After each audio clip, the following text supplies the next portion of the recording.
மூன்றாம் இடமாக இருக்குது, ஒரு மேச லக்கணமாக இருக்குது. அந்த மேச லக்கணத்துக்கு 3ஆம் இடம் அப்படின்னு சொல்லக்கூடிய இடத்துல போயிட்டு சனி கேது இணைவு இருக்குது.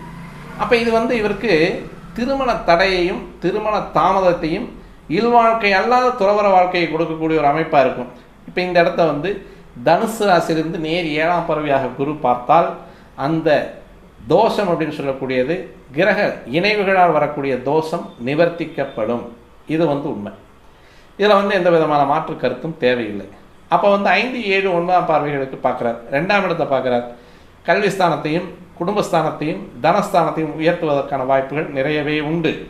3ஆம் இடத்தை பார்க்குறார். கண்டிப்பாக இவங்க இடத்தை விட்டு இடம் மாறுறதுக்கான வாய்ப்புகள் உண்டு. எப்பப்போ 6, 8, 12 கிரகங்களுடைய அமைப்பு வரும்பொழுது, அது தசைகள் வரும்பொழுது கண்டிப்பாக கிரகங்களுடைய பரிவர்த்தனையான கிரகங்கள் தசை நடத்தும் போது 3ஆம் இடத்தை குரு பார்த்துட்டு இருக்கார். உங்களுடைய